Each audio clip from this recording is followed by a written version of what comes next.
আসসালামু আলাইকুম। পুকুরে খালি মাছ ফেলে দিলে হয় না, পজেটালাদের কত কষ্ট। মাছ ধরতে হলে কত কষ্ট দেখেন। একটা কূপ কবে দিছে, এই কূপটাতে মাছ বিশেষ করে আমার পরে মামা নাকি নামছে। না পরে এটা আল্লাহ জানে।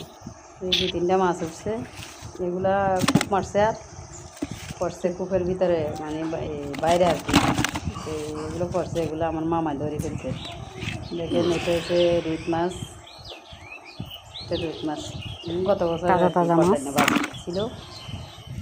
পটাইনা বাড়ছিল, ওগুলো গত বছরের। সে আমার বাচ্চারে দিছে জাল টানার জন্য। আমার মামা বলতেছে যে কি, নাতি আসো তুমি একটু জালটা ধরো। আস্তে করে টান। আমার বাচ্চা কি করে দেখেন, আমার ছেলে জাল এটা আস্তে আস্তে আস্তে আস্তে টানতেছে।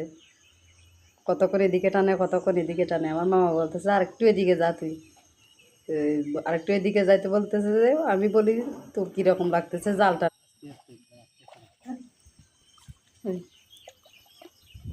ওই আমার ছেলে আস্তে আস্তে টানতেছে।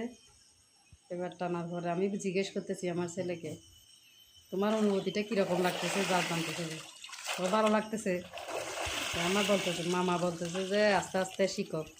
এবার জালের খুব ধরি আমার মামা সহ তুলছি। তোলার পরে দেখতেছি অনেকগুলো মাছ আসছে মাশাআল্লাহ।